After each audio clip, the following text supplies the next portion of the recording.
श्री कृष्ण चैतन्य प्रभु नित्यानंद श्री अद्वैत गदाधर श्रीवासादि गौर भक्त वृंद।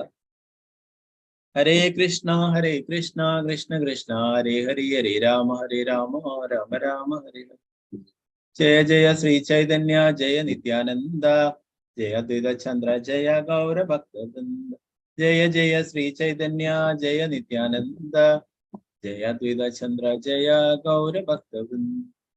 जय जय श्री चैतन्य जय नित्यानंद जय अद्वैत चंद्र जय गौर भक्त वृंद। जय जय श्री चैतन्य जय नित्यानंद जय अद्वैत चंद्र जय गौर भक्त वृंद। हरे कृष्ण। ചൈതന്യ ചരിതാമൃതം അന്ത്യലീല അധ്യായം 3 ശ്രീ ഹരിദാസ് ഠാക്കൂറിന്റെ മഹത്വം. നമ്മൾ മുന്നേ ഹരിദാസ് ഠാക്കൂറിന്റെ തിരോഭാവ തിഥിയിൽ ഇതിലെ കുറച്ച് ഭാഗങ്ങൾ നമ്മൾ എടുത്തിരുന്നു. മുഴുവനായിട്ട് എടുത്തില്ല, കുറച്ച് പ്രധാനപ്പെട്ട ഭാഗങ്ങൾ എടുത്തിരുന്നു. നമുക്കിത് മുഴുവനായിട്ട് നോക്കാം. 3-ാം അധ്യായത്തിന്റെ ഒരു സംഗ്രഹം ശ്രീല ഭക്തി വിനോദ ഠാക്കൂർ താഴെ പറയും പ്രകാരം നൽകിയിരിക്കുന്നു. ജഗന്നാഥപുരിയിൽ വസിച്ചിരുന്ന സുന്ദരിയായ ഒരു ബ്രാഹ്മണ യുവതിയുടെ സുന്ദരനായ ഒരു പുത്രൻ ചൈതന്യ മഹാപ്രഭുവിനെ കാണാൻ എന്നും വന്നിരുന്നു. ദാമോദര പണ്ഡിതന് ഇത് അത്രയ്ക്ക് ഇഷ്ടമായിരുന്നില്ല. അതുകൊണ്ട് അദ്ദേഹം ശ്രീ ചൈതന്യ മഹാപ്രഭുവിനോട് പറഞ്ഞു, അങ്ങ് ഈ ബാലനോട് വളരെയധികം സ്നേഹം പ്രകടിപ്പിച്ചാൽ ജനങ്ങൾ അങ്ങയുടെ സ്വഭാവത്തെ സംശയിക്കും. ദാമോദര പണ്ഡിതനിൽ നിന്ന് ഈ വാക്കുകൾ കേട്ട മഹാപ്രഭു അദ്ദേഹത്തെ തന്റെ മാതാവ് ശചിദേവിയുടെ കാര്യങ്ങളുടെ മേൽനോട്ടത്തിനായി നവദ്വീപിലേക്ക് അയച്ചു. താൻ ചിലപ്പോൾ മാതാവ് സമർപ്പിക്കുന്ന ഭക്ഷണം സ്വീകരിക്കാൻ ഗൃഹത്തിലേക്ക് വരാറുണ്ടെന്ന് ശചിദേവിയെ ഓർമ്മിപ്പിക്കണമെന്ന് അവിടുന്ന് ദാമോദര പണ്ഡിതനോട് പ്രത്യേകം അഭ്യർത്ഥിക്കുകയും ചെയ്തു.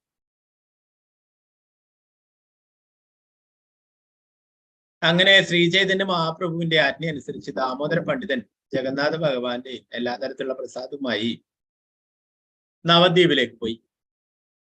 മറ്റൊരവസരത്തിൽ ശ്രീചൈതന്യ മഹാപ്രഭു ബ്രഹ്മഹരിദാസൻ എന്നറിയപ്പെടുന്ന ഹരിദാസ് ഠാക്കൂറിനോട് കലിയുഗത്തിൽ യവനന്മാർ അഥവാ വൈദിക സംസ്കാരമില്ലാത്ത വ്യക്തികൾ എങ്ങനെയാണ് മോചിപ്പിക്കപ്പെടുകയെന്ന് അന്വേഷിച്ചു. അവർ വളരെ ഉച്ചത്തിൽ ഹരേ കൃഷ്ണ മന്ത്രകീർത്തനം ചെയ്യുന്ന വർഷം അവരുടെ മോചനം സാധ്യമാകുമെന്ന് ഹരിദാസ് ഠാക്കൂർ മറുപടി പറഞ്ഞു. കാരണം ഒട്ടും സാക്ഷാത്കാരമില്ലാതെ ഹരേ കൃഷ്ണ മന്ത്രത്തിന്റെ ഉച്ചത്തിലുള്ള കീർത്തനത്തെ ശ്രവണം ചെയ്യുന്നത് പോലും അവർക്ക് സഹായകമാകും. ഈ സംഭവം വിവരിച്ചതിന് ശേഷം ചൈതന്യ ചരിതാമൃതത്തിന്റെ രചയിതാവ് ഹരിദാസ് ഠാക്കൂർ ശാന്തിപുരത്തിന് സമീപമുള്ള ബേനാപ്പള എന്ന ഗ്രാമത്തിൽ എങ്ങനെയാണ് പരീക്ഷിക്കപ്പെട്ടതെന്ന്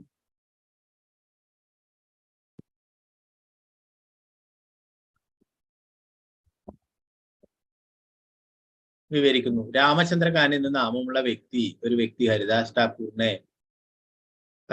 ഠാക്കൂറിനോടുള്ള അസൂയ മൂലം അദ്ദേഹത്തെ അപകീർത്തിപ്പെടുത്താനുള്ള ശ്രമത്തിൽ ഒരു അഭിസാരികയെ അയച്ചു. പക്ഷേ ഹരിദാസ് ഠാക്കൂറിന്റെ കാരുണ്യത്താൽ ആ അഭിസാരിക പോലും മോചിതയായി. ഒരു പരിശുദ്ധ വൈഷ്ണവനെതിരെ അപരാധം ചെയ്തത് മൂലം രാമചന്ദ്രഖാൻ പിന്നീട് നിത്യാനന്ദ പ്രഭുവിനാൽ ശപിക്കപ്പെട്ട് നാശമടഞ്ഞു.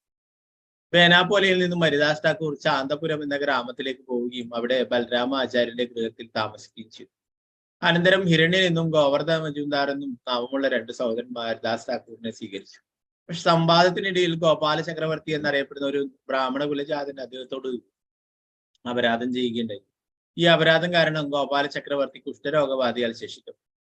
ഹരിദാസ് ഠാക്കൂർ പിന്നീട് ശാന്തപുരത്തു നിന്നും അദ്വൈത ആചാര്യന്റെ ഭവനത്തിലേക്ക് പോയി. അവിടെ അദ്ദേഹം ഭൗതിക ശക്തിയുടെ മൂർത്തരൂപമായ മായാദേവിയാൽ പരീക്ഷിക്കപ്പെട്ടു. ഹരേ കൃഷ്ണ മഹാമന്ത്ര ജപത്താൽ അനുഗ്രഹിക്കപ്പെട്ടതിലൂടെ അവൾക്കും അദ്ദേഹത്തിന്റെ കാരുണ്യം ലഭിച്ചു.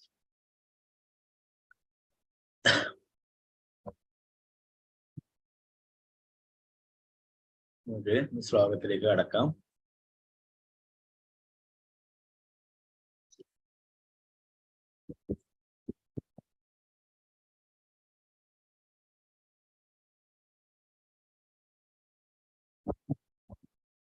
ഓം നമോ ഭഗവതേ വാസുദേവായ.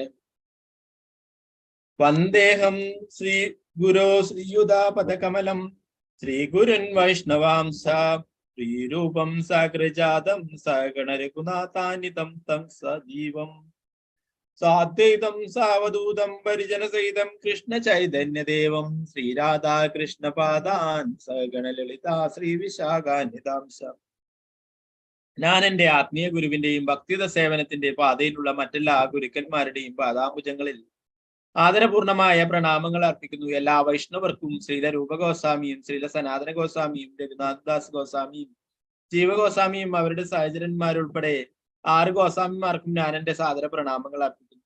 ശ്രീ അദ്വൈത ആചാര്യ പ്രഭുവിനും നിത്യാനന്ദ പ്രഭുവിനും ശ്രീ ചൈതന്യ മഹാപ്രഭുവിനും ശ്രീവാസ് ഠാക്കൂറിന്റെ നേതൃത്വത്തിലുള്ള അവിടുത്തെ എല്ലാ ഭക്തർക്കും ഞാൻ എന്റെ സാദര പ്രണാമങ്ങൾ അർപ്പിക്കുന്നു. അനന്തരം ഞാൻ ഭഗവാൻ കൃഷ്ണന്റെയും ശ്രീമതി രാധാറാണിയുടെയും പാതാരവിന്ദങ്ങളിലും ലളിതയുടെയും വിശാഖയുടെയും നേതൃത്വത്തിലുള്ള എല്ലാ ഗോപികമാരുടെയും പാദാംബുജങ്ങളിലും എന്റെ ആദരപൂർണമായ പ്രണാമങ്ങൾ അർപ്പിക്കുന്നു. കൃഷ്ണദാസ് കവിരാജ് ഗോസ്വാമി എല്ലാവർക്കും പ്രണാമങ്ങൾ അർപ്പിക്കുന്നു.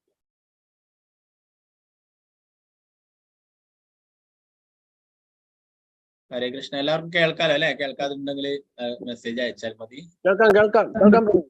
ഓക്കെ. ഹരേ കൃഷ്ണ. ജയ ജയ ഗൗരചന്ദ്ര ജയ നിത്യാനന്ദ ജയ അദ്വൈത ചന്ദ്ര ജയ ഗൗര ഭക്തവൃന്ദ. ശ്രീ ചൈതന്യ മഹാപ്രഭുവിന് എല്ലാ സ്തുതികളും, നിത്യാനന്ദ പ്രഭുവിന് എല്ലാ സ്തുതികളും, അദ്വൈതാചാര്യനും ശ്രീ ചൈതന്യ മഹാപ്രഭുവിന്റെ സർവ്വഭക്തർക്കും എല്ലാ സ്തുതികളും. പുരുഷോത്തമേക ഉഡിയ ബ്രാഹ്മണ കുമാര പിതൃശൂന്യ മഹാസുന്ദര മൃദു വ്യവഹാര. ജഗന്നാഥപുരിയിൽ ഒഡീഷക്കാരനായ ഒരു ബ്രാഹ്മണന് ജനിച്ചവനും പിന്നീട് പിതാവ് നഷ്ടപ്പെട്ടവനുമായ ഒരു ബാലകനുണ്ടായിരുന്നു. അവന്റെ ആകാരം വളരെ സുന്ദരവും പെരുമാറ്റം അത്യന്തം സൗമ്യവുമായിരുന്നു. ആ ബാലൻ എന്നും ശ്രീചൈതന്യ മഹാപ്രഭുവിന്റെ അടുത്ത് വരികയും അവിടുത്തെ സാദര പ്രണാമങ്ങൾ അർപ്പിക്കുകയും ചെയ്തിരുന്നു. അവന് ശ്രീചൈതന്യ മഹാപ്രഭുവിനോട് സംസാരിക്കാൻ സ്വാതന്ത്ര്യമുണ്ടായിരുന്നു. കാരണം അവന് ഭഗവാൻ ജീവനും ആത്മാവുമായിരുന്നു. പക്ഷെ ആ ബാലന് ഭഗവാനോടുള്ള അടുപ്പവും ഭഗവാൻ അവനോടുള്ള കാരുണയും ദാമോദര പണ്ഡിതന് അസഹനീയമായിരുന്നു. ദാമോദര പണ്ഡിതൻ ആ ബ്രാഹ്മണ കുമാരനെ മഹാപ്രഭുവിനെ സന്ദർശിക്കുന്നതിന് വീണ്ടും വീണ്ടും വിലക്കി. പക്ഷെ അവന് ശ്രീചൈതന്യ മഹാപ്രഭുവിനെ കാണാതെ ഗൃഹത്തിൽ ഇരിക്കാൻ കഴിയുമായിരുന്നില്ല. തന്നോട് അതിയായ വാത്സല്യത്തോടെ പെരുമാറിയ ശ്രീചൈതന്യ മഹാപ്രഭുവിന്റെ പക്കൽ ആ ബാലകൻ നിത്യവും വന്നു. തന്നെ സ്നേഹിക്കുന്ന ഒരാളെ കാണാൻ പോകുന്നത് ഏതൊരു ബാലകന്റെയും പ്രാകൃതമാണ്. ദാമോദര പണ്ഡിതനെ അസഹനീയമായിരുന്നു. അദ്ദേഹം വളരെ അസന്തുഷ്ടനായിത്തീർന്നു.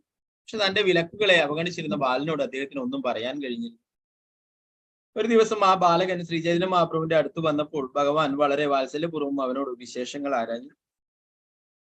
കുറച്ചു സമയം കഴിഞ്ഞ് ആ ബാലൻ എഴുന്നേറ്റ് പോയതിനു ശേഷം അസഹിഷ്ണുവായ ദാമോദര പണ്ഡിതൻ പറഞ്ഞു തുടങ്ങി. ദാമോദര പണ്ഡിതൻ ദാക്ഷ്യത്തോടെ ഭഗവാനോട് പറഞ്ഞു, മറ്റുള്ളവരോടുള്ള അവിടുത്തെ ഉപദേശങ്ങൾ മൂലം അവിടുന്ന് ഒരു മഹാഗുരുവാണെന്ന് എല്ലാവരും പറയുന്നു. പക്ഷെ അവിടുന്ന് ഏത് തരത്തിലുള്ള ഗുരുവാണെന്ന് ഇപ്പോൾ ഞങ്ങൾ തിരിച്ചറിയും.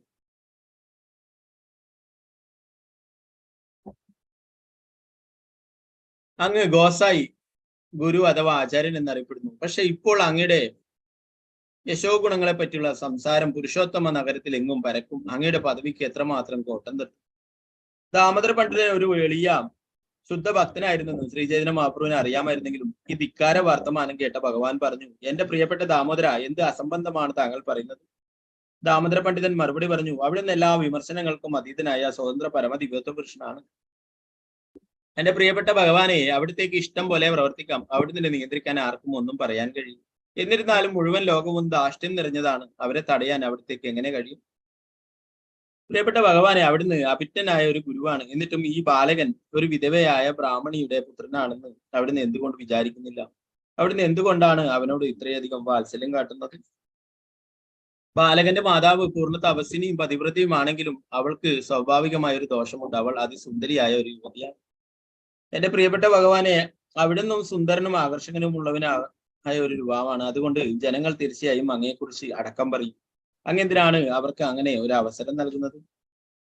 ദാമോദര പണ്ഡിതൻ ഇത്രയും പറഞ്ഞ ശേഷം മൗനം പൂണ്ടു. ശ്രീചൈതന്യ മഹാപ്രഭു പുഞ്ചിരിച്ചുകൊണ്ട് അകമേ സന്തോഷിക്കുകയും ദാമോദര പണ്ഡിതന്റെ ധാർഷ്ട്യത്തെ പറ്റി ആലോചിക്കുകയും ചെയ്തു. ശ്രീചൈതന്യ മഹാപ്രഭു ചിന്തിച്ചു, ഈ ധാർഷ്ട്യവും എന്നോടുള്ള പരിശുദ്ധ പ്രേമത്തിന്റെ ഒരു അടയാളമാണ്. എനിക്ക് ദാമോദര പണ്ഡിതനെ പോലെ മറ്റൊരു ഉറ്റ സുഹൃത്തില്ല. ഇങ്ങനെ ചിന്തിച്ച് ശ്രീചൈതന്യ മഹാപ്രഭു അവിടുത്തെ മധ്യാഹ്ന ചുമതലകൾ നിർവഹിക്കാൻ പോയി.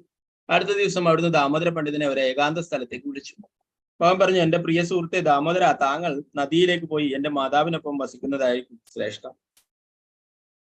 മാതാവിനെ സംരക്ഷിക്കാൻ നിങ്ങളെ അല്ലാതെ മറ്റാരെയും ഞാൻ കാണുന്നില്ല. കാരണം എനിക്ക് പോലും താക്കീത് നൽകാൻ കഴിയുന്ന വിധത്തിൽ ശ്രദ്ധാലുവാണ് താങ്കൾ. എന്റെ സഹചരന്മാർക്കിടയിൽ ഏറ്റവും നിഷ്പക്ഷൻ താങ്കളാണ്. ഇത് വളരെ നല്ലതാണ്. എന്തെന്നാൽ നിഷ്പക്ഷനല്ലാത്ത ഒരാൾക്ക് ധാർമ്മിക തത്വങ്ങളെ സംരക്ഷിക്കാൻ കഴിയില്ല. എനിക്ക് ചെയ്യാൻ കഴിയാത്തതെല്ലാം താങ്കൾക്ക് കഴിയും. തീർച്ചയായും താങ്കൾ എന്നെ പോലും ദണ്ഡിക്കാൻ കഴിയും. മറ്റുള്ളവരെ കുറിച്ച് പിന്നെ എന്തു പറയാൻ? എന്റെ മാതാവിന്റെ പാതാരബിന്ദങ്ങളുടെ ആശ്രയത്തിൽ പോകുന്നതാണ് താങ്കൾക്ക് ഉത്തമം. എന്തെന്നാൽ ആർക്കും താങ്കളുടെ മുൻപിൽ സ്വതന്ത്രമായി പെരുമാറാൻ കഴിയില്ല. ഇടയ്ക്കിടെ താങ്കൾ ഇവിടെ വന്ന് എന്നെ കാണുകയും ഉടൻ തന്നെ അവിടേക്ക് തിരിച്ചു പോവുകയും ചെയ്യാം. മാതാവിന് എന്റെ കൂടി പ്രണാമങ്ങൾ അർപ്പിക്കുക. മാതാവിനോട് എനിക്കിവിടെ സുഖമാണെന്ന് പറയുകയും അപ്രകാരം അവർക്ക് സന്തോഷം നൽകുകയും ചെയ്യുക. മാതാവിനും എന്റെ സന്തോഷത്തിൽ പങ്കുചേരാൻ കഴിയുന്നതിനായി എന്റെ സ്വകാര്യ പ്രവർത്തനങ്ങളെ കുറിച്ച് അവരെ അറിയിക്കുവാനാണ് ഞാൻ താങ്കളെ അയച്ചതെന്ന് പറയണം. ഈ വിധം സംസാരിച്ച് ശജി മാതാവിന്റെ മനസ്സിനെ സംതൃപ്തിപ്പെടുത്തണം. എന്റെ ഈ സന്ദേശത്തോടൊപ്പം അങ്ങേയറ്റം രഹസ്യമായ ഒരു സംഭവം അവരെ ഓർമ്മിപ്പിക്കുകയും വേണം.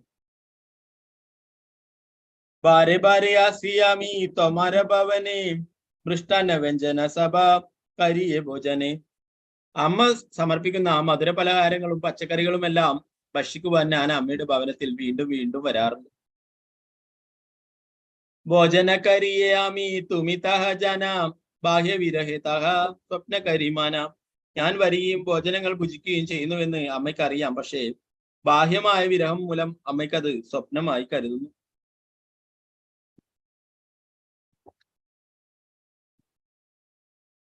കഴിഞ്ഞ മാഘസംക്രാന്തി ഉത്സവത്തിന് അവിടുന്ന് എനിക്ക് വേണ്ടി നാനാതരം പച്ചക്കറികളും കീറും കൊഴക്കട്ടകളും പായസവും പാകം ചെയ്തിരുന്നു. ഭഗവാൻ കൃഷ്ണന് ഭക്ഷണം നിവേദ്യം സമർപ്പിച്ചതിന് ശേഷം ഭവതി ധ്യാനത്തിലായിരുന്നപ്പോൾ ഞാൻ പെട്ടെന്ന് പ്രത്യക്ഷപ്പെടുകയും അവിടുത്തെ കണ്ണുകളിൽ കണ്ണുനീർ നിറയുകയും ചെയ്തു. ഞാൻ വളരെ തിടുക്കത്തിൽ അവിടെ പോയി എല്ലാം ഭക്ഷിച്ചു. ഞാൻ ഭക്ഷിക്കുന്നത് കണ്ടപ്പോൾ അമ്മയ്ക്ക് അതിയായ സന്തോഷം അനുഭവപ്പെട്ടു. ഒരു ക്ഷണത്തിൽ കണ്ണുനീർ തുടച്ചതിന് ശേഷം ഭവതി എനിക്ക് ഭക്ഷണം സമർപ്പിച്ചിരുന്ന പാത്രം ശൂന്യമായി കണ്ടു. അപ്പോൾ അവിടുന്ന് ചിന്തിച്ചു, നിമായി എല്ലാം ഭക്ഷിക്കുന്നത് പോലെ ഞാൻ സ്വപ്നം കണ്ടു. ബാഹ്യമായ വിരഹാവസ്ഥയിൽ വീണ്ടും വിഭ്രമത്തിലായ ഭവതി ഭഗവാൻ വിഷ്ണുവിനുള്ള നിവേദനം താൻ സമർപ്പിച്ചില്ലെന്ന് വിചാരിച്ചു. പിന്നീട് അവിടുന്ന് പാചകം ചെയ്ത കലങ്ങൾ നോക്കാൻ പോവുകയും ഓരോ കലവും ഭക്ഷണത്താൽ നിറഞ്ഞിരിക്കുന്നത് കാണുകയും ചെയ്തു. അതിനാൽ ഭവതി നിവേദിക്കുന്ന സ്ഥലം ശുചിയാക്കിയതിനു ശേഷം വീണ്ടും നിവേദ്യം സമർപ്പിച്ചു. ഭഗവാൻ വിഷ്ണുവിനെ സമർപ്പിച്ചു അല്ലെ? അതൊക്കെ നീമായി കഴിച്ചിട്ടുണ്ട്. അപ്പൊ അത് സ്വപ്നമാണെന്ന് വിചാരിക്കുകയും വീണ്ടും അവിടെ പാചകം ചെയ്തെടുത്ത് പോയി നോക്കിയപ്പോഴെന്താ സംഭവിച്ചിട്ടുള്ളത്? എടുത്തതായിട്ടൊന്നും മനസ്സിലാവുന്നില്ല. എല്ലാം വീണ്ടും പൂർണ്ണമായിരിക്കുന്നു. ആ കലങ്ങളും മറ്റുള്ളതൊക്കെ എന്താ പറയാ പുതുതായിട്ട് ഉണ്ടാക്കിയതുപോലെ തന്നെ കാണാനായിട്ട് സാധിച്ചു. അപ്പൊ വിചാരിച്ചു ഞാൻ വെക്കാൻ മറന്നുപോയതായിരിക്കും എന്ന് വീണ്ടും നിവേദിക്കുകയുണ്ടായി. ഇപ്രകാരം അവിടുത്തെ ശുദ്ധ പ്രേമത്താൽ ആകർഷിതനാകിയാൽ ഭവതി സമർപ്പിക്കുന്നതെല്ലാം ഞാൻ വീണ്ടും വീണ്ടും ഭക്ഷിക്കുന്നു. ഭവതിയുടെ ആജ്ഞപ്രകാരം മാത്രമാണ് ഞാൻ നീലാചലത്തിൽ ജഗന്നാഥപുരിയിൽ വസിക്കുന്നത്. എന്നിരുന്നാലും എപ്പോഴും എന്നോടുള്ള അതിയായ സ്നേഹത്തിൽ ഭവതി എന്നെ എന്റെ അടുത്ത് വലിച്ചടുപ്പിക്കുന്നു. ശ്രീ ചൈതന്യ മഹാപ്രഭു ദാമോദര പണ്ഡിതനോട് പറഞ്ഞു, ശജി മാതാവിനെ ഈ വിധത്തിൽ വീണ്ടും വീണ്ടും ഓർമ്മപ്പെടുത്തുകയും എന്റെ പേരിൽ അവരുടെ പാദാംബുജങ്ങളെ ആരാധിക്കുകയും ചെയ്യുക. ഇത് പറഞ്ഞതിന് ശേഷം ശ്രീ ചൈതന്യ മഹാപ്രഭു ഭഗവാൻ ജഗന്നാഥന് നിവേദിച്ച വിവിധതരം പ്രസാദം കൊണ്ടുവരാൻ ആജ്ഞാപിച്ചു. ഭഗവാൻ പിന്നീട് അവിടുത്തെ മാതാവിനും വൈഷ്ണവർക്കും പ്രത്യേകമായി പൊതിഞ്ഞ പ്രസാദം അദ്ദേഹത്തെ ഏൽപ്പിച്ചു. ഈ വിധത്തിൽ ദാമോദര പണ്ഡിതൻ നവദ്വീപിലേക്ക് പോയി. ശജി മാതാവിനെ കണ്ടതിന് ശേഷം അദ്ദേഹം അവരുടെ പാദപത്മങ്ങളുടെ സംരക്ഷണത്തിൽ താമസിച്ചു. അദ്ദേഹം അദ്വൈത ആചാര്യനെ പോലുള്ള മഹാവൈഷ്ണവർക്ക് മുഴുവൻ പ്രസാദവും വിതരണം ചെയ്തു. ആ വിധത്തിൽ അദ്ദേഹം അവിടെ താമസിക്കുകയും ശ്രീ ചൈതന്യ മഹാപ്രഭുവിന്റെ ആജ്ഞയനുസരിച്ച് പെരുമാറുകയും ചെയ്തു. ദാമോദര പണ്ഡിതൻ പ്രായോഗിക വ്യവഹാരങ്ങളിൽ കർശനക്കാരനാണെന്ന് എല്ലാവർക്കും അറിയാമായിരുന്നു. അതുകൊണ്ട് എല്ലാവരും അദ്ദേഹത്തെ ഭയന്ന് സ്വതന്ത്രമായി എന്തെങ്കിലും പ്രവർത്തിക്കാൻ ധൈര്യപ്പെട്ടില്ല. ഉചിതമായ പെരുമാറ്റത്തിൽ നിന്ന് അല്പമെങ്കിലും വ്യതിചലിക്കുന്നതിനായി കാണപ്പെട്ട ശ്രീ ചൈതന്യ മഹാപ്രഭുവിന്റെ ഓരോ ഭക്തനെയും ദാമോദര പണ്ഡിതൻ ശാസിക്കുമായിരുന്നു. അപ്രകാരം മാതൃകാപരമായ മര്യാദ സ്ഥാപിച്ചു. ദാമോദര പണ്ഡിതന്റെ വാക്കുകൾ കൊണ്ടുള്ള ദണ്ഡനത്തെ കുറിച്ച് ഈ വിധത്തിൽ ഞാൻ വിവരിച്ചു. ഇതേക്കുറിച്ച് ശ്രവിക്കുന്ന ഒരുവന്റെ നിരീശ്വരവാദ തത്വങ്ങളും അജ്ഞാനവും അകന്നുപോകും. ചൈതന്യ ലീല ഗംഭീര കോടി സമുദ്രായതേ ഇലാഗി കരേ നാ പരബുദ്ധിതേ. ശ്രീ ചൈതന്യ മഹാപ്രഭുവിന്റെ ലീലകൾ കോടിക്കണക്കിന് സമുദ്രങ്ങളെക്കാൾ ആഴമേറിയവയാണ്. അതുകൊണ്ട് അവിടുന്ന് എന്താണ് ചെയ്യുന്നതെന്നോ എന്തുകൊണ്ടാണ് ചെയ്യുന്നതെന്നോ മനസ്സിലാക്കാൻ ആർക്കും കഴിയില്ല. ശ്രീചൈതന്യ മഹാപ്രഭുവിന്റെ പ്രവർത്തനങ്ങളുടെ അഗാധമായ അർത്ഥം എനിക്കറിയില്ല. അവ ബാഹ്യമായി വിശദീകരിക്കുവാൻ ഞാൻ കഴിയുന്നത്ര പരിശ്രമിക്കാം. ശ്രീചൈതന്യ മഹാപ്രഭു ഒരു ദിവസം പതിവ് പോലെ ഹരിദാസ് ഠാക്കൂറുമായി കണ്ടുമുട്ടുകയും ചർച്ചകൾക്കിടയിൽ താഴെ പറയുന്നത് പോലെ അന്വേഷിക്കുകയും ചെയ്തു. ഹരിദാസ കലികാലെ യവന പര ഗോബ്രാഹ്മണ ഹിസക്കരെ മഹാദുരാചാര. എന്റെ പ്രിയപ്പെട്ട ഹരിദാസ് ഠാക്കൂർ, ഈ കലിയുഗത്തിൽ ഭൂരിപക്ഷം ജനങ്ങളും വൈദിക സംസ്കാരമില്ലാത്തവരാണ്. അതിനാൽ അവർ യവനന്മാരെന്ന് വിളിക്കപ്പെടുന്നു. ഗോക്കളെയും ബ്രാഹ്മണ സംസ്കാരത്തെയും ഹനിക്കുന്നതിനെ കുറിച്ച് മാത്രമാണ് അവരുടെ ചിന്ത. ഈ രീതിയിൽ അവരെല്ലാം പാവപ്രവൃത്തികളിൽ മുഴുകുന്നു. ഈ യവനന്മാർ എങ്ങനെ മോചിപ്പിക്കപ്പെടും? ഞാനൊരു മാർഗവും കാണുന്നില്ല. അതിന്റെ വലിയ ദുഃഖമാണ്.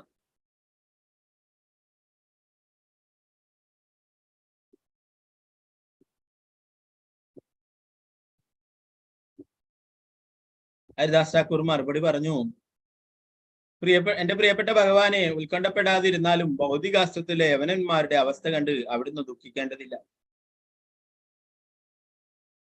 യവന സകലേര മുക്തി അഭയനയസേ ഹറാമ ഹറാമ ബലി കഹേ നമബസേ.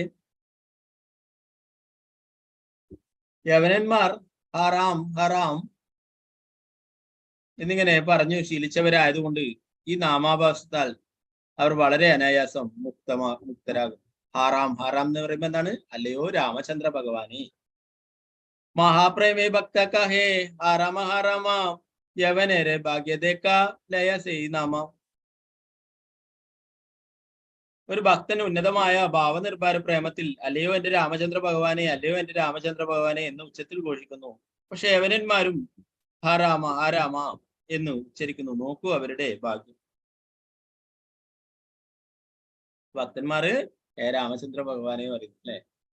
ഓ, യവനന്മാര് ഹറാം എന്ന് പറയും. ഹറാം എന്ന് അറബിയിൽ പറഞ്ഞു കഴിഞ്ഞാല് തൊട്ടുകൂടാത്തത് എന്നുള്ളതാണ് അർത്ഥം.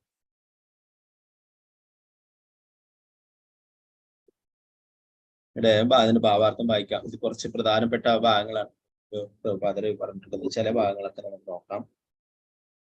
ഭാവാർത്ഥം ശ്രീല പ്രഭുപാദക്ക് ചെയ്യും. ഒരു കുട്ടി തീയിൽ സ്പർശിച്ചാൽ തീ അവനെ പൊള്ളിക്കും. ഒരു മുതിർന്ന മനുഷ്യൻ തീയിൽ സ്പർശിച്ചാൽ തീ അയാളെ പൊള്ളിക്കും. ഭഗവാന്റെ ഒരു മഹാഭക്തൻ ഹാ രാമ എന്ന് ഉച്ചത്തിൽ ഘോഷിക്കുന്നു എന്ന് ഹരിദാസ് ഠാക്കൂർ പറയുന്നു. യവനന്മാർക്ക് ഹാ രാമ എന്നതിന്റെ അതീന്ദ്രിയ അർത്ഥം അറിയില്ലെങ്കിലും അവർ അവരുടെ സാധാരണ ജീവിതത്തിൽ ആ വാക്കുകൾ പറയുന്നു. യവനന്മാർക്ക് ഹാ രാമ എന്ന വാക്കുകളുടെ അർത്ഥം അറപ്പുളവാക്കുന്നതാണ് എന്നാണ്. അതിന്റെ അർത്ഥം അറപ്പുളവാക്കുന്നത്, തൊട്ടുകൂടാത്തത്. ഭക്തർ ആ രാമ എന്ന് വിളിക്കുന്നത് പരമാനന്ദപൂർണമായ പ്രേമത്തിലാണ്. എന്നിരുന്നാലും ആ രാമ എന്നീ വാക്കുകൾ ആത്മീയ സാരസത്തായതിനാൽ അവ ഉച്ചരിക്കുന്ന യവനന്മാരായാലും മഹാഭക്തരായാലും വസ്തുത ഒന്ന് തന്നെയാണ്. ഒരു കുട്ടിക്കും മുതിർന്ന മനുഷ്യനും തീ ഒന്ന് തന്നെ ആയിരിക്കുന്ന പോലെ മറ്റു വിധത്തിൽ പറഞ്ഞാൽ ഭഗവാന്റെ ദിവ്യനാമമായ ആ രാമ ഏത് സാഹചര്യത്തിലും പ്രവർത്തിക്കുന്നു. പരമോന്നതനായ ഭഗവാനെ ഉദ്ദേശിച്ചല്ലാതെ ഉച്ചരിക്കുമ്പോൾ പോലും അത് പ്രവർത്തിക്കും. യവനന്മാർ ദിവ്യനാമം ഉച്ചരിക്കുന്നത് ഭക്തന്മാരിൽ നിന്ന് വ്യത്യസ്തമായ മനോഭാവത്തോടെയാണ്. പക്ഷേ ആ രാമ എന്ന ദിവ്യനാമം ആത്മീയമായി അത്രമേൽ ശക്തമായതിനാൽ അത് എല്ലായിടത്തും പ്രവർത്തിക്കുന്നു. ഒരുവൻ അതിനെക്കുറിച്ച് ബോധവാനാണെങ്കിലും അല്ലെങ്കിലും ഇത് താഴെ കൊടുത്തിട്ടുള്ള പോലെ വിശദീകരിച്ചിരിക്കുന്നു. യത്യഭി അന്യസങ്കേതേ അന്യഹയ നാമാഭാസ തഥാഭിനാമേരെ തേജ നഹയ വിനാശ.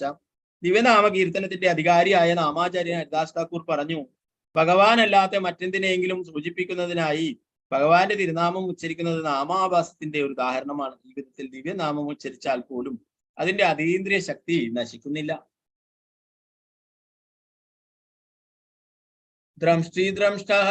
ദ്രംഷ്ടാഹാരമേതി പുന പുന മുക്തിമാപ്നോതി കിം പുന ശ്രദ്ധയാ ഗൃണൻ.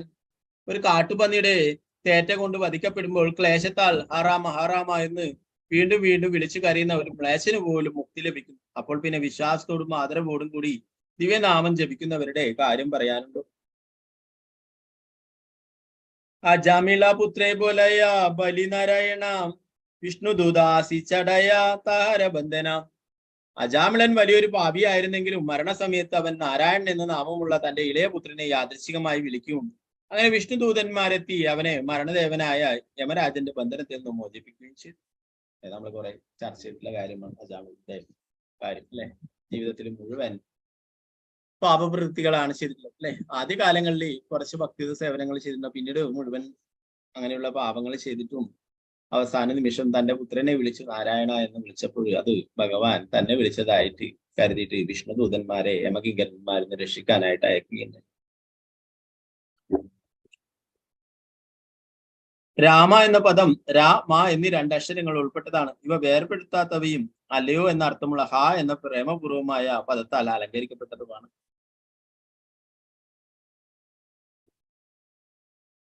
ദിവ്യനാമത്തിന്റെ അക്ഷരങ്ങൾക്ക് അത്രയധികം ആധ്യാത്മിക ശക്തിയുള്ളതിനാൽ തെറ്റായി ഉച്ചരിക്കുമ്പോൾ പോലും അവ പ്രവർത്തിക്കുന്നു.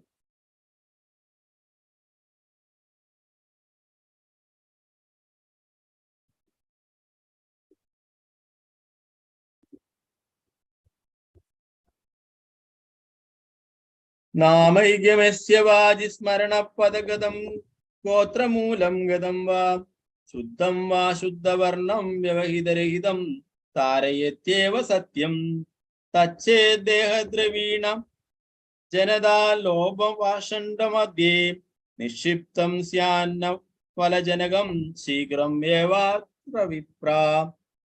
ഒരു ഭക്തൻ ഭഗവാന്റെ ദിവ്യനാമം ഒരിക്കൽ ഉച്ചരിക്കുകയോ അല്ലെങ്കിൽ അത് അവന്റെ മനസ്സിൽ തുളച്ചു കയറുകയോ അല്ലെങ്കിൽ ശ്രവണ മാധ്യമമായ അവന്റെ കാതിൽ പ്രവേശിക്കുകയോ ചെയ്യുന്ന പക്ഷം ആ ദിവ്യനാമം തീർച്ചയായും അവനെ ഭൗതിക ബന്ധനത്തിൽ നിന്ന് മോചിപ്പിക്കും. ശരിയായോ തെറ്റായോ വ്യാകരണ പിശകോടെയോ അല്ലാതെയോ ഉചിതമായി സംയോജിപ്പിച്ചോ പ്രത്യേക ഭാഗങ്ങളായോ ഉച്ചരിച്ചാലും ദിവ്യനാമം അവനെ മോചിപ്പിക്കും. അല്ലയോ ബ്രാഹ്മണ, അതിനാൽ ദിവ്യനാമത്തിന്റെ ശക്തി തീർച്ചയായും അതിമഹത്തായതാണ്.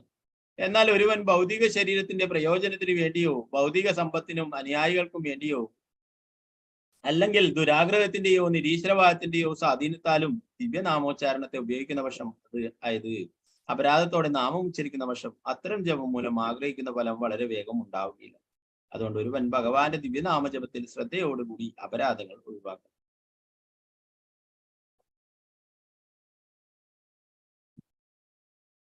ഈ ശ്ലോകം പത്മപുരാണത്തിൽ നിന്നുള്ള ശ്ലോകമാണ്.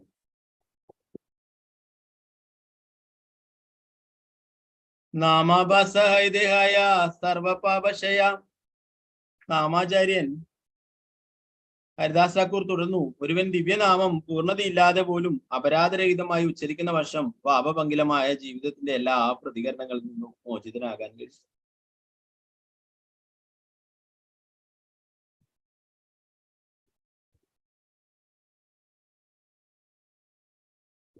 തം നിർവാചം ഭജനി ഗുണനിധേ പാവനം പാവനാനാം ശ്രദ്ധാരജ്യൻ മതിരതിതരാം ഉത്തമ ശ്ലോകമൗലിം പ്രോദ്യന്നന്ദകരണകുഹാരഹന്ത യന്നാമബാനോർ ആഭാസോഭിഷഭയതി മഹാപാതക ദാന്തരാശിം. അല്ലയോ സദ്ഗുണനിധിയെ, പരിശുദ്ധീകരിക്കുന്നവയെല്ലാം പരിശുദ്ധമാക്കുന്നവനായ ഉത്തമ ശ്ലോകങ്ങളാൽ ആരാധിക്കപ്പെടുന്ന വ്യക്തികളിൽ ഏറ്റവും ഉത്കൃഷ്ടനായ ശ്രീകൃഷ്ണനെ ആരാധിക്കുക.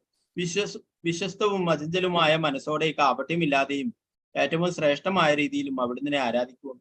അപ്രകാരം സൂര്യസമാനമായ നാമമുള്ള ഭഗവാനെ ആരാധിക്കുക. എന്തെന്നാൽ സൂര്യന്റെ നേരിയ ഉദയം പോലും രാത്രിയുടെ അന്ധകാരത്തെ തുരത്തുന്നത് പോലെ കൃഷ്ണന്റെ ദിവ്യനാമത്തിന്റെ നേരിയ ആവിർഭാവത്തിന് പോലും പൂർവജന്മങ്ങളിൽ ചെയ്ത മഹാപാപ പ്രവൃത്തികൾ മൂലം ഹൃദയത്തിൽ ജനിക്കുന്ന അജ്ഞതയുടെ എല്ലാ അന്ധകാരത്തെയും തുരത്താൻ കഴിയും. നാമാഭാസഹൈദേഹായ സംസാരേ രക്ഷയ. ഭഗവാന്റെ ദിവ്യനാമത്തിൽ നിന്നുള്ള ഒരു നേരിയ പ്രകാശത്തിന് പോലും പാപപങ്കിലമായ ജീവിതത്തിന്റെ എല്ലാ പ്രതികരണങ്ങളെയും ഉന്മൂലനം ചെയ്യാൻ കഴിയും. മ്രിയമാണോ ഹരിർനാമ ഗൃണൻ പുത്രോപചരിതം അജാമിളോ അപ്യഗാദാമ കിമുദ ശ്രദ്ധയാ ഗൃണൻ. അജാമിളൻ മരണസമയത്ത് അവന്റെ പുത്രൻ നാരായണ വിളിക്കുവാൻ ഉദ്ദേശിച്ച് ഭഗവാന്റെ ദിവ്യനാമം ഉച്ചരിച്ചു. എന്നിട്ടും അവൻ ആധ്യാത്മിക ലോകം പ്രാപിച്ചു. ആ നിലയ്ക്ക് വിശ്വാസത്തോടും ആദരവോടും കൂടി ദിവ്യനാമം കീർത്തനം ചെയ്യുന്നവരെ കുറിച്ച് എന്ത് പറയാനാണ്? നാമാഭാസേ മുക്തിഹായ സർവശാസ്ത്രതേക്ക് ശ്രീ ഭഗവതേ താതേ അജാമിള സാക്ഷി. ഭഗവാന്റെ ദിവ്യനാമത്തിന്റെ തേജസ്സിന്റെ നേരിയ കിരണങ്ങളാൽ പോലും ഒരുവന് മോക്ഷം പ്രാപിക്കാൻ കഴിയും. എല്ലാ ശാസ്ത്രഗ്രന്ഥങ്ങളിലും നമുക്കിത് കാണാം. ശ്രീമദ് ഭാഗവതത്തിലെ അജാമിളന്റെ കഥ ഇതിന് സാക്ഷ്യം വഹിക്കുന്നു. ചുനിയ പ്രഭുരസുഖ ബാടയന്തര പുനരഭി ഭംഗീകരി പൂച്ചയെ തൻഹാരെ. ഹരിദാസ് ഠാക്കൂറിൽ നിന്നും ഇത് കേട്ട ശ്രീചൈതന്യ മഹാപ്രഭുവിന്റെ ഹൃദയത്തിൽ സന്തോഷം അധികരിച്ചു. എങ്കിലും സംഭാഷണത്തിന്റെ തുടർച്ച എന്ന നിലയിൽ അവിടുന്ന് കൂടുതൽ അന്വേഷിച്ചു. പൃഥ്വി തേ ബഹുജീവ സ്ഥാവര ജംഗമ ഇഹ സഭാരക്കി പ്രകാരേ ആയി വിമോചന. ഭഗവാൻ ആരാഞ്ഞു, ഈ ഭൂമിയിൽ അനേകം ജീവസത്തകളുണ്ട്. ചരങ്ങളും അചരങ്ങളും വൃക്ഷങ്ങൾക്കും ചെടികൾക്കും കീടങ്ങൾക്കും ഇതര ജീവസത്തകൾക്കും എന്തു സംഭവിക്കും? അവ ഭൗതിക ബന്ധനത്തിൽ നിന്നും എങ്ങനെ മോചിക്കപ്പെടും?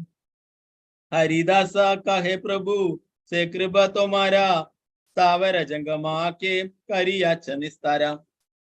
ഹരിദാസ് ഠാക്കൂർ മറുപടി പറഞ്ഞു, എന്റെ പ്രിയപ്പെട്ട ഭഗവാനെ, ചരാചരങ്ങളായ ജീവസത്തുക്കളുടെ എല്ലാം മോചനം നടക്കുന്നത് അവിടുത്തെ കാരുണ്യത്താൽ മാത്രമാണ്. അവിടുന്ന് നേരത്തെ തന്നെ ഈ കാരുണ്യം നൽകി അവയെ മോചിപ്പിച്ചിരിക്കുന്നു.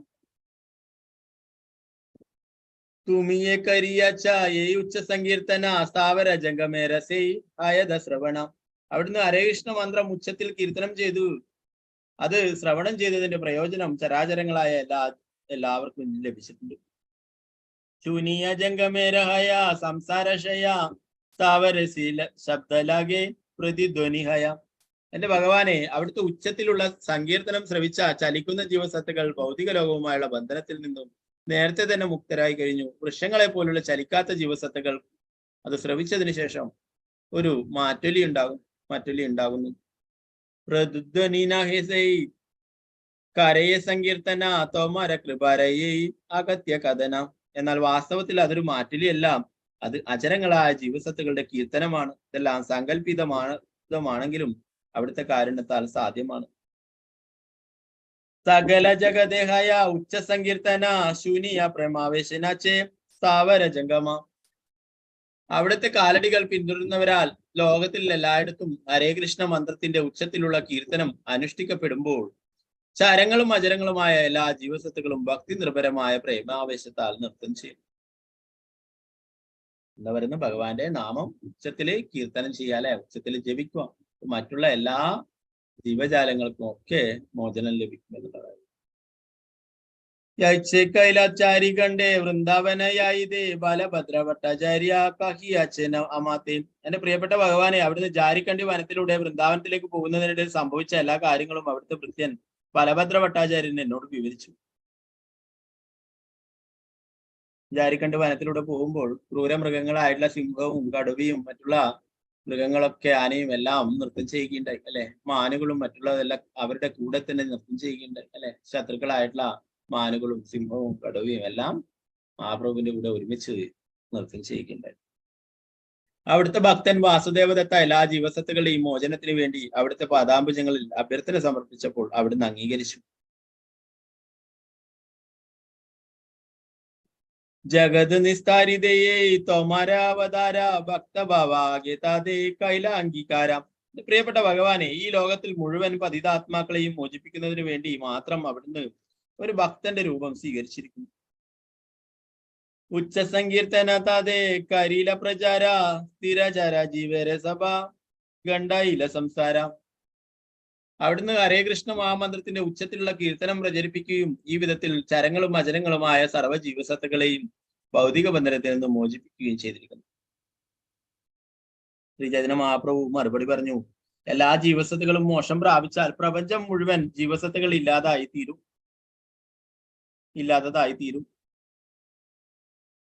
ഹരിദാസ് ഠാക്കൂർ പറഞ്ഞു, എന്റെ ഭഗവാനെ, അവിടുന്ന് ഈ ഭൗതിക ലോകത്തിൽ സ്ഥിതി ചെയ്യുന്നിടത്തോളം കാലം വിഭിന്ന ജീവിവർഗങ്ങളിലെ ചരങ്ങളും അചരങ്ങളുമായ എല്ലാ ജീവസത്തുക്കളെയും ആധ്യാത്മിക ആകാശത്തിലേക്ക് അയക്കും. കൂടാതെ ഇതുവരെ വികാസം പ്രാപിച്ചിട്ടില്ലാത്ത ജീവസത്തുക്കളെയും അവിടുന്ന് ഉണർത്തുകയും കർമ്മങ്ങളിൽ വ്യാപരിപ്പിക്കുകയും ചെയ്യും. ഈ വിധത്തിൽ ചരാചരങ്ങളായ ജീവസത്തുക്കളെല്ലാം അസ്തിത്വം പ്രാപിക്കുകയും മുഴുവൻ പ്രപഞ്ചവും മുമ്പെന്നതുപോലെ നിറയ്ക്കപ്പെടുകയും ചെയ്യും.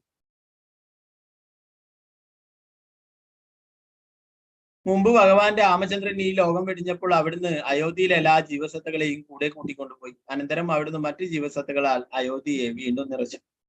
എന്റെ പ്രിയപ്പെട്ട ഭഗവാനെ, അവിടുന്ന് ഭൗതിക ലോകത്തിൽ അവതരിക്കുന്ന വഴി ഒരു പദ്ധതി നടപ്പിലാക്കാൻ തുടങ്ങിയിരിക്കുന്നു. പക്ഷെ അവിടുന്ന് പ്രവർത്തിക്കുന്നത് എങ്ങനെയാണെന്ന് മനസ്സിലാക്കാൻ ആർക്കും കഴിയില്ല.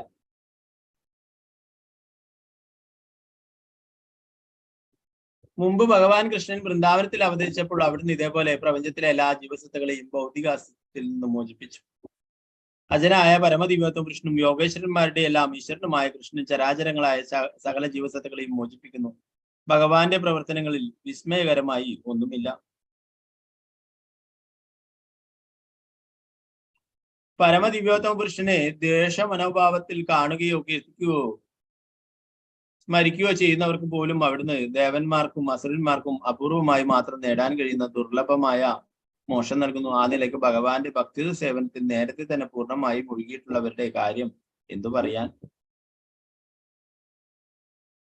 നവദ്വീപിൽ അവതരിച്ച അവിടുന്ന് കൃഷ്ണനെ പോലെ തന്നെ പ്രപഞ്ചത്തിലെ എല്ലാ ജീവസത്തുക്കളെയും ഇതിനോടകം മോചിപ്പിച്ചു കഴിഞ്ഞു. ഒരുവൻ തനിക്ക് ശ്രീചൈതന്യ മഹാപ്രഭുവിന്റെ മഹിമകൾ അറിയാമെന്ന് പറഞ്ഞേക്കാം. അവന് എന്തൊക്കെ അറിയാമോ അതൊക്കെ അറിവുണ്ടായേക്കാം. പക്ഷെ എന്നെ സംബന്ധിച്ചിടത്തോളം എന്റെ നിർണയം ഇതാണ്. തോമാരേ ലീല മഹാ അമൃതര സിന്ധു മോര മനോ ഗോചരന ഹേ താരയേക ബിന്ദു. എന്റെ പ്രിയപ്പെട്ട ഭഗവാനെ, അവിടുത്തെ ലീലകൾ അമൃത സാഗരം പോലെയാണ്. ആ സാഗരം എത്ര വലുതാണെന്ന് ഗ്രഹിക്കുവാനോ അതിന്റെ ഒരു തുള്ളി മനസ്സിലാക്കാൻ പോലുമോ എനിക്ക് സാധിക്കില്ല. ഇതെല്ലാം കേട്ട ശ്രീചൈതന്യ മഹാപ്രഭു അമ്പരന്നു. അവിടുന്ന് ചിന്തിച്ചു, ഇവയെല്ലാം വാസ്തവത്തിൽ എന്റെ രഹസ്യ ലീലകളാണ്. ഹരിദാസന് ഇവ മനസ്സിലാക്കാൻ എങ്ങനെ കഴിഞ്ഞു? ഹരിദാസ് ഠാക്കൂറിന്റെ പ്രസ്താവനകളിൽ വളരെ സംതൃപ്തനായ ശ്രീചൈതന്യ മഹാപ്രഭു അദ്ദേഹത്തെ ആലിംഗനം ചെയ്തു. എന്നാൽ ബാഹ്യമായി ഇക്കാര്യങ്ങളിൽ കൂടുതൽ സംവാദങ്ങൾ അവിടുന്ന് ഒഴിവാക്കി. ഇത് പരമദിവ്യോത്തമ പുരുഷന്റെ ഒരു സ്വഭാവ സവിശേഷതയാണ്. തന്റെ ഐശ്വര്യത്തെ ആച്ഛാദനം ചെയ്യാൻ അവിടുന്ന് ആഗ്രഹിച്ചാലും തന്റെ ഭക്തർക്ക് മുമ്പിൽ അങ്ങനെ ചെയ്യാൻ അവിടുന്ന് കഴിയില്ല. ഇത് എല്ലായിടത്തും പ്രസിദ്ധമാണ്. അല്ലയോ എന്റെ ഭഗവാനെ, ഭൗതിക പ്രകൃതിയിലെ സർവവും സ്ഥലം, കാലം, ചിന്ത ഇവകളാൽ പരിമിതമാണ്. എന്നാൽ അതുല്യവും അലംഘനീയവുമായ അവിടുത്തെ സവിശേഷതകൾ എല്ലായ്പ്പോഴും അത്തരം പരിമിതികൾക്ക് അതീതമാണ്. അവിടുന്ന് ചിലപ്പോൾ അത്തരം സവിശേഷതകളെ സ്വന്തം ശക്തിയാൽ മറയ്ക്കും. എന്നിരുന്നാലും അവിടുത്തെ കലർപ്പത്ത ഭക്തർക്ക് എല്ലാ സാഹചര്യങ്ങളും സദാ അവിടുന്ന് ദർശിക്കുവാൻ സാധിക്കും. പിന്നീട് ശ്രീ ചൈതന്യ മഹാപ്രഭു അവിടുത്തെ സ്വകാര്യ ഭക്തരുടെ അടുത്തേക്ക് പോവുകയും ഹരിദാസ് ഠാക്കൂറിന്റെ അതീന്ദ്രിയ ഗുണങ്ങളെ പറ്റി നൂറുകണക്കിന് നാവുകൾ കൊണ്ടെന്ന പോലെ പറഞ്ഞു തുടങ്ങുകയും ചെയ്തു. ശ്രീ ചൈതന്യ മഹാപ്രഭു അവിടുത്തെ ഭക്തരെ പുകഴ്ത്തുന്നതിൽ അത്യന്തം സന്തോഷിക്കുന്നു. ഭക്തരിൽ ഹരിദാസ് ഠാക്കൂറാണ് അഗ്രഗണ്യം. ഹരിദാസേര ഗുണഗണ അസംഖ്യാപര കേഹ അംശേവർണേ നാഹി പായപാരം. ഹരിദാസ് ഠാക്കൂറിന്റെ അതീന്ദ്രിയ ഗുണങ്ങൾ അസംഖ്യവും അപരിമേയവുമാണ്. ഒരുവനെ അവയുടെ ഒരു ഭാഗം വിവരിക്കാൻ കഴിഞ്ഞേക്കാം, പക്ഷെ അവയെല്ലാം തിട്ടപ്പെടുത്തുക അസാധ്യമാണ്. ചൈതന്യമംഗളെ ശ്രീ വൃന്ദാവനദാസ ഹരിദാസേര ഗുണകിച്ചു കരിയാച്ചന പ്രകാശ. ശ്രീല വൃന്ദാവൻ ദാസ് ഠാക്കൂർ ചൈതന്യമംഗളത്തിൽ ഹരിദാസ് ഠാക്കൂറിന്റെ ഗുണങ്ങൾ ഒരു പരിധി വരെ വിവരിച്ചിട്ടുണ്ട്. ഹരിദാസ് ഠാക്കൂറിന്റെ ഗുണങ്ങൾ മുഴുവൻ വിവരിക്കാൻ ആരാലും ആവില്ല. സ്വയം പരിശുദ്ധീകരിക്കാൻ വേണ്ടി മാത്രം ഒരുവനെ അവയെപ്പറ്റി ചിലത് പറയാം.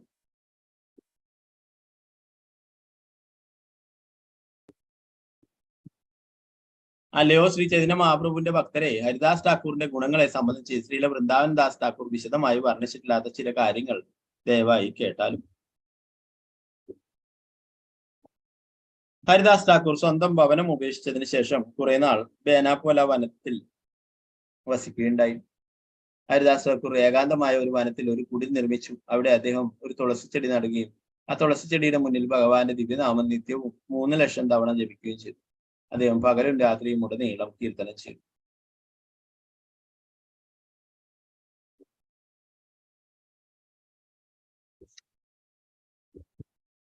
അദ്ദേഹത്തിന്റെ ശരീരപരിപാലനത്തിന് അദ്ദേഹം ഏതെങ്കിലും ഒരു ബ്രാഹ്മണന്റെ ഭവനത്തിൽ ചെന്ന് ഭക്ഷണം യാചിക്കുമായിരുന്നു. അദ്ദേഹം അത്രയേറെ ആത്മപ്രഭാവമുള്ളവനായിരുന്നതിനാൽ സമീപവാസികളായ എല്ലാ ജനങ്ങളും അദ്ദേഹത്തെ ആരാധിച്ചു. രാമചന്ദ്രകാരൻ എന്ന് നാമമുള്ള ഒരു ഭൂവുടമ ഉണ്ടായിരുന്നു. ആ ജില്ലയുടെ ജമീന്ദാർ. അയാൾ വൈഷ്ണവരോട് ദേഷ്യമുള്ളവരും അതിനാൽ അങ്ങേയറ്റം നിരീശ്വരവാദിയുമായിരുന്നു. ഹരിദാസ് ഠാക്കൂറിന് ഇത്രയും ബഹുമാനങ്ങൾ ലഭിക്കുന്നതിൽ അസഹിഷ്ണുവായ രാമചന്ദ്രകാൻ അദ്ദേഹത്തെ അപമാനിക്കാൻ നിരവധി പദ്ധതികൾ തയ്യാറാക്കി. ഒരു വിധത്തിലും ഹരിദാസ് ഠാക്കൂറിന്റെ സ്വഭാവത്തിൽ എന്തെങ്കിലും ദൂഷ്യം കണ്ടെത്താൻ അയാൾക്ക് കഴിഞ്ഞില്ല. അതിനാൽ അയാൾ അഭിസാരികളെ വരുത്തി ഹരിദാസ് ഠാക്കൂറിനെ അപകീർത്തിപ്പെടുത്തുവാൻ പദ്ധതികൾ തയ്യാറാക്കി. രാമചന്ദ്രകാൻ അഭിസാരികളോട് പറഞ്ഞു, ഇവിടെ ഹരിദാസ് ഠാക്കൂർ എന്ന പേരുള്ള ഒരു വിശാന്തിയുണ്ട്. നിങ്ങൾ എല്ലാവരും ചേർന്ന് അവനെ തന്റെ വൈരാഗ്യ ധർമ്മത്തിൽ നിന്ന് വ്യതിചലിപ്പിക്കുവാൻ ഒരു ഉപായം കണ്ടെത്തണം.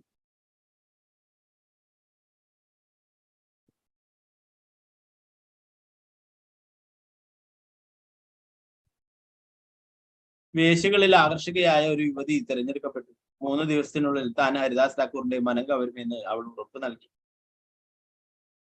രാമചന്ദ്ര ഖാൻ അഭിസാരികയോട് പറഞ്ഞു, എന്റെ ശിപായി നിന്റെ കൂടെ വരും. നിന്നെ ഹരിദാസ് ഠാക്കൂറിന്റെ കൂടെ കണ്ടാലുടൻ അവൻ അയാളെ പിടികൂടുകയും നിങ്ങൾ ഇരുവരെയും എന്റെ അടുത്ത് കൊണ്ടുവരികയും ചെയ്യും. അഭിസാരിക മറുപടി പറഞ്ഞു, ആദ്യം ഞാൻ അയാളുമായി ഒരു പ്രാവശ്യം ബന്ധപ്പെടട്ടെ. രണ്ടാമത്തെ തവണ അയാളെ പിടികൂടുവാനായി ഞാൻ നിങ്ങളുടെ ശിപായിയെ എന്റെ കൂടെ കൊണ്ടുപോകാം. രാത്രിയിൽ വേശ്യ വളരെ ആകർഷകമായി അണിഞ്ഞൊരുങ്ങി അത്യന്തം ഉല്ലാസവതിയായി ഹരിദാസ് ഠാക്കൂറിന്റെ കുടിലേക്ക് പോയി. തുളസി നമസ്കരി ഹരിദാസേര ദ്വാരയായ ഗോസായിരെ നമസ്കരി രഹില ഭണ്ടായ. തുളസിച്ചെടിക്ക് പ്രണാമങ്ങൾ അർപ്പിച്ചതിനു ശേഷം ഹരിദാസ് ഠാക്കൂറിന്റെ വാതിൽക്കലേക്ക് ചെന്ന അവൾ അദ്ദേഹത്തെ നമസ്കരിച്ചതിന് ശേഷം അവിടെ നിന്നു. തന്റെ ശരീരത്തിന്റെ ഒരു ഭാഗം അദ്ദേഹത്തിന് കാണത്തക്ക വിധം പ്രദർശിപ്പിച്ചുകൊണ്ട് വാതിൽപ്പടിയിൽ ഇരുന്ന അവൾ വളരെ മധുരമുള്ള വാക്കുകളാൽ അദ്ദേഹത്തോട് സംസാരിച്ചു. എന്റെ പ്രിയപ്പെട്ട ഠാക്കൂർ, അല്ലയോ മഹാഭക്തനായ പ്രചാരക, അങ്ങ് സുന്ദരാകാരനും നവയൗവനുമാണ്. അങ്ങയെ കണ്ടതിന് ശേഷം ഏത് സ്ത്രീക്കാണ് അവളുടെ മനസ്സിനെ നിയന്ത്രിക്കാൻ കഴിയുക? അങ്ങയുമായി ഒത്തുചേരാൻ ഞാൻ ഉത്സുകയാണ്. എന്റെ മനസ്സ് ഇതിനായി ആർത്തി പിടിച്ചിരിക്കുന്നു. അങ്ങയെ പ്രാപിക്കാൻ സാധിക്കാത്ത പക്ഷം എനിക്ക് എന്റെ ശരീരവും ആത്മാവും ഒരുമിച്ച് നിലനിർത്താൻ കഴിയില്ല.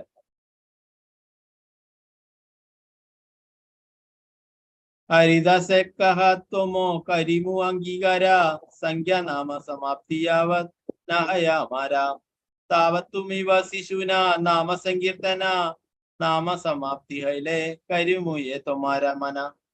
ഹരിദാസ് ഠാക്കൂർ മറുപടി പറഞ്ഞു, ഞാൻ നിന്നെ തീർച്ചയായും സ്വീകരിക്കാം. പക്ഷേ ഞാൻ എന്റെ ജപമാലയിൽ പതിവുള്ള സംഖ്യ ജപിച്ചു തീരുന്നത് വരെ നീ കാത്തിരിക്കണം. അതുവരെ നീ ദയവായി ഇരുന്ന് ദിവ്യനാമജപം കേൾക്കണം. ഞാൻ ജപം പൂർത്തിയാക്കിയാലുടൻ നിന്റെ ആഗ്രഹം സാധിച്ചു തരാം. ഇത് കേട്ട വേശ്യ അവിടെ ഇരിക്കുന്നത് തുടർന്നു. ഹരിദാസ് ഠാക്കൂർ ആകട്ടെ പ്രഭാതത്തിൽ പ്രകാശം പരക്കുന്നത് വരെ അദ്ദേഹത്തിന്റെ ജപമാലയിൽ ജപം തുടരുകയും ചെയ്തു. പ്രഭാതമായത് കണ്ട വേശ്യ അവിടെ നിന്ന് എഴുന്നേറ്റ് പോയി. രാമചന്ദ്രഖാന്റെ മുന്നിലെത്തിയ അവൾ നടന്ന കാര്യങ്ങളെല്ലാം അയാളെ അറിയിച്ചു. എന്നോട് ഒത്തുചേർന്ന് ആസ്വദിക്കണമെന്ന് ഹരിദാസ് ഠാക്കൂർ ഇന്ന് വാക്ക് നൽകിയിട്ട് നാളെ തീർച്ചയായും ഞാൻ അദ്ദേഹവുമായി സംഗമിക്കും. അടുത്ത ദിവസം രാത്രി വേശ്യ വീണ്ടും വന്നപ്പോൾ ഹരിദാസ് ഠാക്കൂർ അവൾക്ക് ധാരാളം ഉറപ്പുകൾ നൽകി. കഴിഞ്ഞ രാത്രിയിൽ നീ നിരാശയായി. ദയവായി എന്റെ അപരാധം ക്ഷമിക്കണം. ഞാൻ തീർച്ചയായും നിന്നെ സ്വീകരിക്കാം. ദയവായി എന്റെ പതിവ് ജപം പൂർത്തിയാക്കുന്നതുവരെ ഇരുന്ന് ഹരേ കൃഷ്ണ മഹാമന്ത്ര കീർത്തനം കേൾക്കുക. അപ്പോൾ നിന്റെ ആഗ്രഹം നിശ്ചയമായും പൂർത്തീകരിക്കപ്പെടും. തുളസിച്ചെടിക്കും ഹരിദാസ് ഠാക്കൂറിനും പ്രണാമങ്ങൾ അർപ്പിച്ചതിനു ശേഷം അവൾ വാതിൽക്കൽ ഇരുന്നു. ഹരിദാസ് ഠാക്കൂർ ഹരേ കൃഷ്ണ മന്ത്രം ജപിക്കുന്നത് കേട്ട അവളും ഹരിഹരി എന്ന് ജപിച്ചു.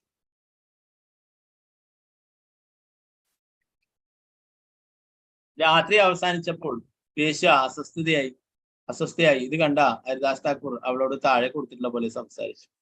കോടി നാമാഗ്രഹണ യജ്ഞ കരിയേകമാസേ ഏ ദിശ കരിയാച്ചി അയിലാശേഷം. ഒരു മാസത്തിൽ 1 കോടി നാമങ്ങൾ ജപിക്കുമെന്ന് ഞാൻ പ്രതിജ്ഞ ചെയ്തിരിക്കുന്നു. അപ്പോൾ അത് അതിന്റെ പൂർണ്ണതയിലേക്ക് അടുക്കുകയാണ്.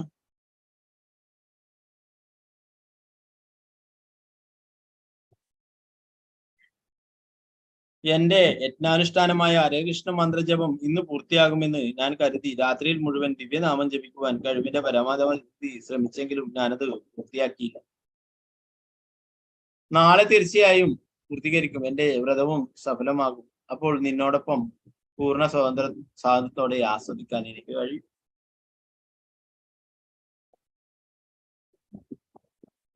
എന്റെ ഭാവാർത്ഥത്തിൽ പ്രഭുപാദർ പറയുന്നു, ഹരിദാസ് ഠാക്കൂർ ആ വേശ്യയെ ആസ്വദിക്കുവാൻ ഒരിക്കലും ആഗ്രഹിച്ചിരുന്നില്ല. മറിച്ച് താൻ നാമം ജപിക്കുമ്പോൾ ഭഗവാന്റെ ദിവ്യനാമം ശ്രവണം ചെയ്യാൻ അവസരം നൽകുക മൂലം അവളെ മോചിപ്പിക്കുന്നതിന് തന്ത്രപൂർവം അദ്ദേഹം വഴിയൊരുക്കി. പരിശുദ്ധ ഭക്തർ ഹരേ കൃഷ്ണ മന്ത്രം ജപം ചെയ്യുന്നു. പരിശുദ്ധനായ ഒരു അതീന്ദ്രിയ വ്യക്തിയിൽ നിന്നും ഈ കീർത്തനം കേൾക്കുന്നതിലൂടെ മാത്രം ഒരുവൻ അവന്റെ എല്ലാ പാപപ്രവൃത്തികളിൽ നിന്നും പരിശുദ്ധീകരിക്കപ്പെടുന്നു. അവൻ എത്ര നീച കുടുംബത്തിൽ ജനിച്ചവനോ പതിതനോ ആയാലും അത് പ്രശ്നമേ അല്ല. ഒരുവൻ അപ്രകാരം പാപപ്രവൃത്തികളുടെ പ്രതികരണങ്ങളിൽ നിന്നും പൂർണ്ണമായി മുക്തനായി കഴിയുമ്പോൾ ഭഗവാന് ഭക്തിയുത സേവനം അനുഷ്ഠിക്കുവാൻ അർഹനാകുന്നു. പതിതാത്മാക്കളെ ഭക്തിയുത സേവനത്തിൽ വ്യാപൃതരാക്കാനുള്ള പ്രക്രിയയാണ് ഇതാണ്.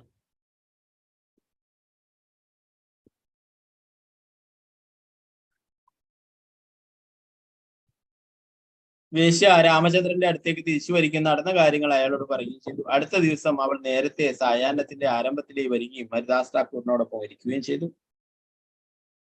തുളസി ചെടിക്കും ഹരിദാസ് ഠാക്കൂറിനും പ്രണാമങ്ങൾ അർപ്പിച്ചതിനു ശേഷം അവൾ മുറിയുടെ വാതിൽപ്പടിയിൽ ഇരുന്നു. അപ്രകാരം അവൾ ഹരിദാസ് ഠാക്കൂറിന്റെ ജപം ശ്രവിച്ചു തുടങ്ങുകയും സ്വയം ഭഗവാന്റെ ദിവ്യനാമം ഹരിഹരി എന്ന് ജപിക്കുകയും ചെയ്തു. ഹരിദാസ് ഠാക്കൂർ അവളെ അറിയിച്ചു, ഇന്ന് എന്റെ ജപം പൂർത്തിയാക്കാൻ എനിക്ക് കഴിയും. അപ്പോൾ ഞാൻ നിന്റെ എല്ലാ അഭിലാഷങ്ങളും നിറവേറ്റാം.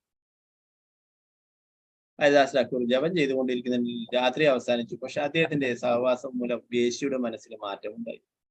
പരിശുദ്ധീകരിക്കപ്പെട്ട വേശ്യ ഹരിദാസ് ഠാക്കൂറിന്റെ പാദപത്മങ്ങളിൽ വീഴുകയും അദ്ദേഹത്തെ കളമുഖപ്പെടുത്താൻ രാമചന്ദ്രകാന്ത് തന്നെ നിയമിച്ചതാണെന്ന് ഏറ്റുപറയുകയും ചെയ്തു.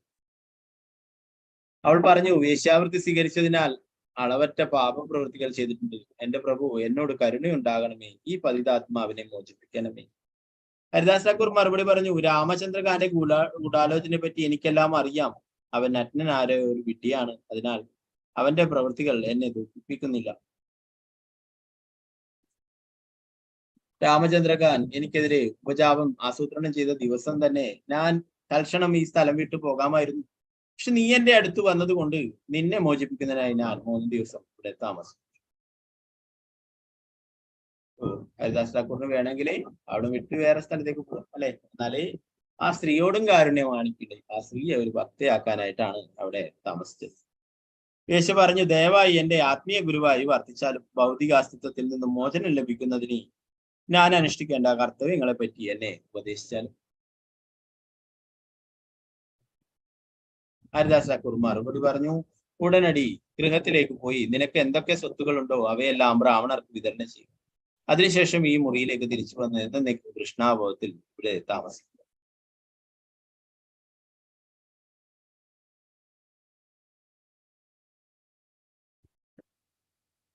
നിരന്തര നാമലാവോ കര തുളസി സേവന ആചിരത് പാപിതാവേ കൃഷ്ണര ചരണ. നിരന്തര നാമലാവോ കര തുളസി സേവന ആചിരത് പാപിതാവേ കൃഷ്ണര ചരണ. ആ സ്ത്രീക്ക് ഹരിദാസ് ഠാക്കൂർ നൽകിയിട്ടുള്ള നിർദ്ദേശമാണ്. ഹരേ കൃഷ്ണ മന്ത്രം തുടർച്ചയായി ജപിക്കുകയും തുളസി ചെടിക്ക് ജലം നൽകി പ്രാർത്ഥനകൾ അർപ്പിച്ച് സേവനമനുഷ്ഠിക്കുകയും ചെയ്യുക. ഈ വിധത്തിൽ കൃഷ്ണന്റെ പാതാരബിന്ദങ്ങളിൽ ആശ്രയം പ്രാപിക്കുവാനുള്ള അവസരം നിനക്ക് വളരെ വേഗം ലഭ്യമാകും. തുളസി മഹാറാണിക്ക് സേവനങ്ങൾ ചെയ്യുകയാണെങ്കിൽ അല്ലെ, കൃഷ്ണഭക്തി പ്രതിദേവി, കൃഷ്ണഭക്തി തരുന്നതാണ് ഭഗവാന്റെ ആ ഭക്തിയുടെ സേവനത്തിൽ നമ്മൾ വരുന്നതാണ് തുളസി മഹാറാണിക്ക് എന്താ പറയാ, ജലം നൽകുന്നതും അതിനെ പരിപാലിക്കുന്നതും അതിനെ പ്രദർശനം ചെയ്യുന്നതും ഒക്കെ ഭക്തിയിൽ ഉയരാൻ വേണ്ടിയിട്ടാണ്. വൃന്ദാവനം എന്ന് പറഞ്ഞാൽ തന്നെ തുളസി മഹാറാണിയുടെ വനം എന്നാണ്. വൃന്ദാവനം തുളസിയാണ്. വൃന്ദാവനത്തിൽ പോയി അവർക്ക് അറിയാം. അവിടെ വൃന്ദാവനത്തിൽ തുളസി മഹാറാണിക്കായിട്ട് ഒരു ക്ഷേത്രം. ഒരു സാധാരണ മറ്റുള്ള ചെടികളെ കൊണ്ട് ഒരു ചെടിയല്ല, അത് സാക്ഷാൽ മഹാറാണിയാണ്. തുളസി ദേവിയാണ്, ഭഗവാന്റെ പ്രിയ ഭക്തയാണ്.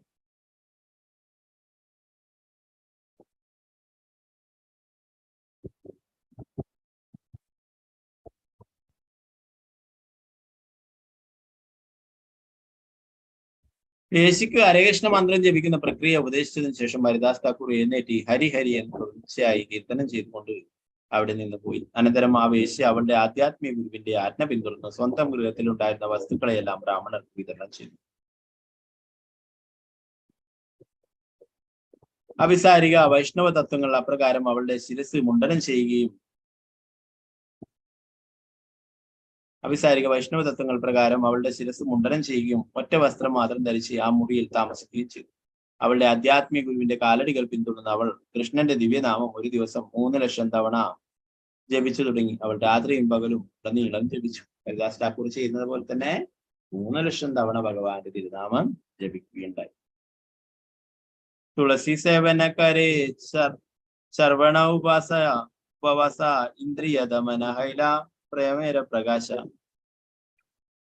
അവൾ തന്റെ ആധ്യാത്മിക ഗുരുവിന്റെ കാലടികൾ പിന്തുടർന്നു തുളസി ചെടിയെ ആരാധിച്ചു. അവൾ പതിവായി ഭക്ഷിക്കാതെ എന്തെങ്കിലും ഭക്ഷണം വിഷയമായി ലഭിച്ചാൽ അത്രമാത്രം ഭക്ഷിക്കുകയും ഒന്നും ലഭിച്ചില്ലെങ്കിൽ ഉപവസിക്കുകയും ചെയ്തു. അപ്രകാരം മിത ഭക്ഷണത്തിലൂടെയും ഉപവാസത്തിലൂടെയും അവൾ തന്റെ ഇന്ദ്രിയങ്ങളെ കീഴടക്കി. ഇന്ദ്രിയങ്ങൾ നിയന്ത്രണത്തിലായതോടെ അവളുടെ വ്യക്തിത്വത്തിൽ ഭഗവത് പ്രേമത്തിന്റെ ലക്ഷണങ്ങൾ പ്രകടമായി.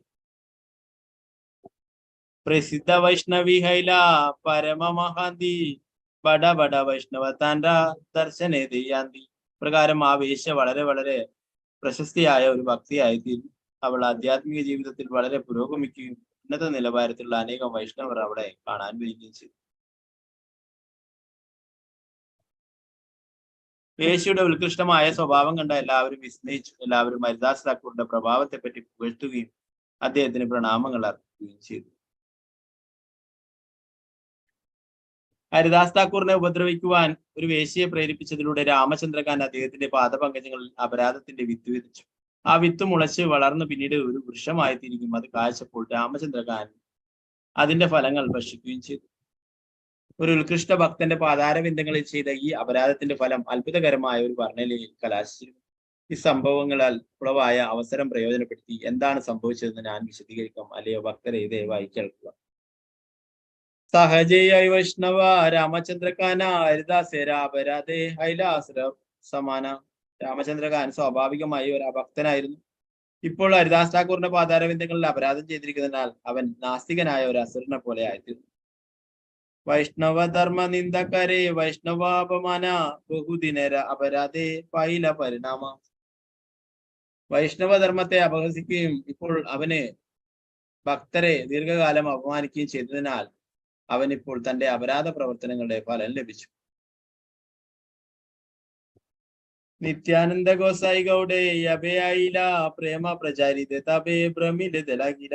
ഭക്തിമാർഗമായ ഭഗവത് പ്രേമം പ്രചരിപ്പിക്കുന്നതിനായി ബംഗാളിലേക്ക് മടങ്ങി വന്ന നിത്യാനന്ദ പ്രഭു രാജ്യത്തുടനീളം പര്യടനം ആരംഭിച്ചു. ഭക്തി സമ്പ്രദായം പ്രചരിപ്പിക്കുക, നിരീശ്വരവാദികളെ കീഴ്പ്പെടുത്തുക എന്നീ രണ്ട് ഉദ്ദേശങ്ങൾക്കായി ഭഗവാന്റെ ഏറ്റവും സമർപ്പിതനായ ഭക്തനായ നിത്യാനന്ദ പ്രഭു രാജ്യമെങ്കും സഞ്ചരിച്ചു. പരമപുരുഷ ഭഗവാനായതിനാൽ സർവജ്ഞനായ നിത്യാനന്ദ പ്രഭു രാമചന്ദ്രഖാന്റെ ഭവനത്തിൽ വരികയും ദുർഗാ മണ്ഡപത്തിൽ ഇരിക്കുകയും ചെയ്തു. ബാക്കി ഭാഗങ്ങൾ നമുക്ക് നാളത്തെ ക്ലാസ്സിലെടുക്കാൻ പോകും. 150 ശ്ലോകങ്ങളാണ് ആയിട്ടുള്ളത്. ഇതിലൊരു 122 ശ്ലോകങ്ങളുണ്ട്. നമുക്ക് നാളത്തെ ക്ലാസ്സിലെ ഹരേ കൃഷ്ണ കൃഷ്ണ കൃഷ്ണ ഹരേ ഹരേ ഹരേ രാമ രാമ രാമ ഹരേ. നാമാചാര്യ ശ്രീല ഹരിദാസ് ഠാക്കൂർ ജയ. ശ്രീ ചൈതന്യ മഹാപ്രഭു की जय. श्री चैतन्य चरितामृतम की जय. कृष्णदास कविराज गोस्वामी जय. श्रील प्रभुपाद जय. महाराज जय. निताय गौर प्रेमानंद. हरे कृष्ण ഹരേ കൃഷ്ണ. അപ്പൊ ഇന്നടുത്ത ഭാഗങ്ങളിൽ എന്തെങ്കിലും സംശയങ്ങൾ ഉണ്ടെങ്കിൽ കയ്യർത്താം. സംശയങ്ങളൊന്നും ഇല്ലാത്തവർക്ക് എക്സിറ്റ് ആവാം. വാഞ്ചകൽപതരൂപശ്യ കൃപാസിന്ധുഭ്യേവച പതിദാനം ഭാവനേകോ വൈഷ്ണവേഭ്യോ നമഃ. അനന്തകോടി വൈഷ്ണവ ജയ. ശ്രീ പ്രഭുപാദ് ജയ. മഹാരാജ് ജയ.